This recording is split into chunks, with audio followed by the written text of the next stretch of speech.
में आज पाठ है भोज्य पदार्थों का संरक्षण। पहले हम जानेंगे भोज्य पदार्थ है क्या। जिन जिन चीजों को हम लेते हैं, जिन जिन चीजों को हम खाते हैं, वही भोज्य पदार्थ कहलाते हैं। भोज्य पदार्थों को यदि हम उचित स्थान पर नहीं रखते हैं तो उसमें धूल के कण बैठ जाते हैं, उसमें मक्खियां बैठती हैं और साथ साथ उसमें फफूंद और जीवाणु उसमें जा करके उसको खराब कर देते हैं।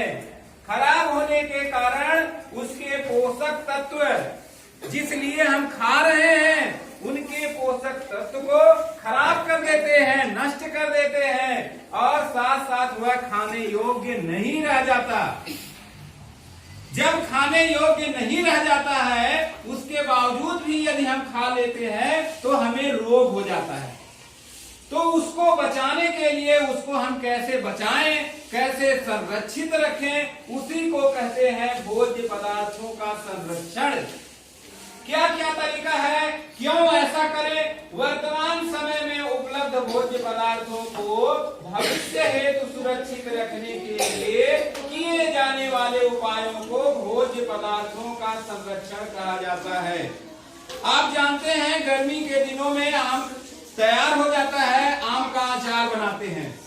आम का अचार हम हर सीजन में नहीं बनाएंगे, हर महीने में नहीं बनाएंगे, तो भविष्य में उसको हम उपयोग करें उसके लिए हम क्या करते हैं, उसको कैसे क्या क्या करेंगे, अचार कैसे बनाएंगे, अभी आगे आपको बताया जाएगा। तो भविष्य में हमारे काम आए वो, उसके लिए हम उसको सुरक्षित रखते हैं। इसके लिए जो जिन विधियों का प्रयोग करते हैं, जो जो उपाय करते हैं, उसे हम कहते हैं भोज्य पदार्थों का संरक्षण। और उचित रख रखाव न होने के कारण अगर आपने भोजन को उचित रख रखाव नहीं ध्यान दिया तो उसमें क्या क्या परिवर्तन हो सकता है, जैसे उसमें फफूंद लगना। आप देखते होंगे यदि रोटी आप रख दें बरसात के दिनों में पता चलता है शाम तक के उस पे फफूंदी लग जाती है, काई लग जाती है। गर्मी के दिनों में आप देखें सुबह की रोटी शाम को महकने लगती है। यही परिवर्तन है, फफूंद लगना, स्वाद खराब होना। सुबह की रोटी यदि अगर आप शाम को खा रहे हैं तो स्वाद चेंज हो जाता है, पोषक तत्वों की कमी होना। साथ साथ अगर आपने ध्यान नहीं दिया तो उसमें घुन व कीड़े पड़ना, जैसे चावल है, गेहूं है, उसको अगर आपने कायदे से संरक्षित नहीं किया, कायदे से आपने ध्यान दे करके सुरक्षित नहीं किया तो उसमें घुन व कीड़े पड़ करके उसको पोषक तत्व को खराब कर देते हैं। इसके संरक्षण की कौन कौन सी विधियां हैं? जैसे पहला है सुखाना या निर्जलीकरण। इसकी 4 विधियां यहाँ पर आपकी किताब में दी गई हैं। पहला है जैसे निर्जलीकरण। निर्जलीकरण हम किसका करते हैं? चिप्स और पापड़ को हम धूप में रख देते हैं। धूप में रखने से धूप में उसमें जो नमी है वह सूख जाती है। इन भोज्य पदार्थों में चिप्स या पापड़ में जो नमी थी वह सूर्य की उपस्थिति में या धूप की उपस्थिति में जो खत्म हो जाती है, वाष्पित हो जाती है, उसी को हम कहते हैं निर्जलीकरण करना। निर्जलीकरण का मतलब है पानी को निकाल देना, वाष्प के रूप में निकाल देना। अचार बनाते हैं तो आम को काट करके हम क्या करते हैं, धूप में सुखाते हैं ना। धूप में सुखाने से क्या हो जाता है, उसका वाष्प या उसमें जो नमी थी वो खत्म हो जाती है। तो ये पहला है निर्जलीकरण।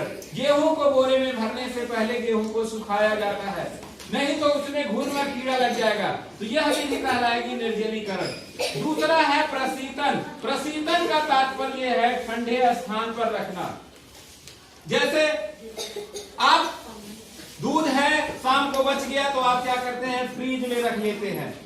सब्जियां मार्केट से खरीद के लाते हैं, बनाने के बाद जो बचती हैं उसको फ्रीज में रख लेते हैं। यही कहलाता है प्रशीतन।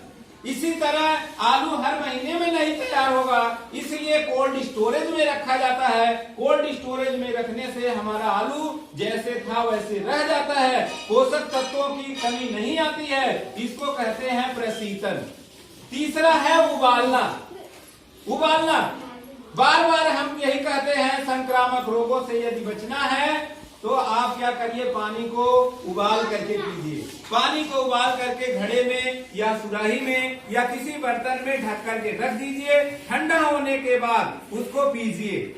तो गर्म पानी पीने से, हल्का गर्म पानी पीने से आपको कई रोगों से बचेंगे, नहीं तो पेट की बीमारियां हो जाती हैं। तो ये है उबालना। चौथा है रासायनिक पदार्थों का प्रयोग। रासायनिक पदार्थ जैसे नमक है, तेल है, सिरका है, सोडियम बेंजोएट है। अचार बनाते हैं तो अचार में नमक और तेल का उपयोग करते हैं। आप सोचिए, अगर नमक की कमी रह गई, अगर तेल की कमी हो गई तो वह अचार जल्दी खराब हो जाता है। होता है कि नहीं होता है? इसलिए हम अचार को बनाते समय आपके परिवार में नमक और तेल इनका उपयोग उचित मात्रा में किया जाता है। इसी तरह से भोज्य पदार्थों को सुरक्षित रखने के लिए उसमें सोडियम बेंजोएट मिलाया जाता है। सबको समझ में आ गया?